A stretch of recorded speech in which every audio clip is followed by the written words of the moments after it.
Welcome back. We're continuing to follow that breaking news out of Lindale, where strong winds have helped fuel a fast-moving grass fire in Smith County this afternoon that has grown to 150 acres.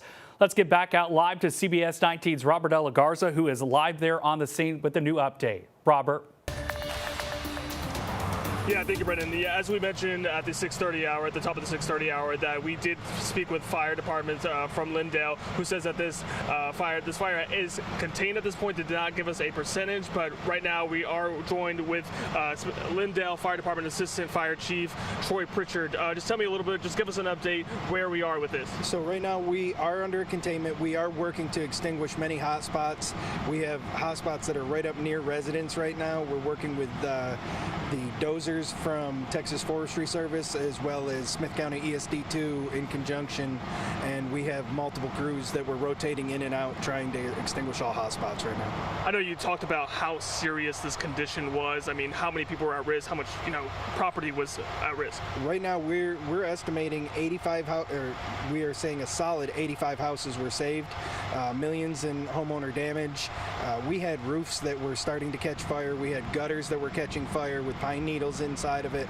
We had what they call spot fires going out a great distance from the fire, 50, 60 yards, and catching yards on fire and trees on fire.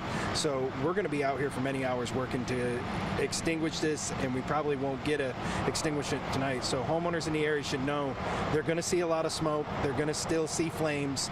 We are working to contain it, and we'll be monitoring it throughout the night. Really quickly, you talked about how many acres were impacted as well as when people can come back. Right. People can return to their home. They're just going to have to understand that they are going to see smoke. If you have respiratory problems, you might want to try to find somewhere else that you can stay tonight, because it's going to be hard breathing for you and stuff if the smoke is coming there. We are estimating right now, we'll say between 30 and 50 acres that were saved, or that actually burned.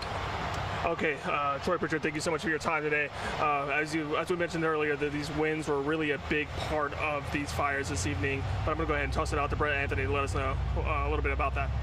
Brett. So contained right now as we give you the weather impact alert. 50 acres burned today, 85 homes threatened. Great job by the firefighters protecting those homes, protecting property, and protecting everyone out in the Lindale and Swan area. Current burn bans not included in this is Smith County or Gregg County.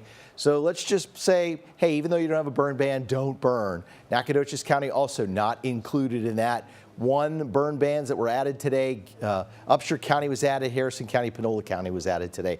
Angelina County also added today. Tomorrow, the fire danger is there. It's not as high, but it covers all of East Texas as a high threat for fire danger from the Texas A&M Fire Service. It's just not very high like it was today. So we'll call it high. We'll still have winds gusting to 40 miles an hour, mainly in the morning, but the relative humidity is coming up. It'll be cloudy in the morning, so the air will have just a little bit of dampness to it, and the ground may have a little dew on it in the morning, and that could help. So you need to stay up to date with any changes to the forecast if things should kind of change and go in a different direction. I don't expect that to happen, but just in case.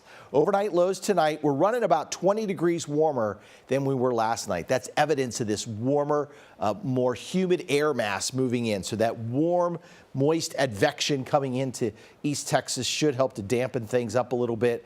Mid to upper 50s. It's short sleeves or light jacket weather out the door tomorrow. Certainly so Thursday with lows in the lower 60s. Little cooler Friday. Saturday, Sunday, mid to upper 50s. The average last freeze, we're getting closer to that now, about 2 weeks away from the average last freeze. But I have a feeling we've already seen it, because if you look at the 8 to 14 day outlook, above average temperatures are likely almost right up to the 12th. Plus, we start to see the pattern changing a little bit when it comes to rain. This is encouraging. We just hope we don't suddenly go into some severe weather outbreaks, right?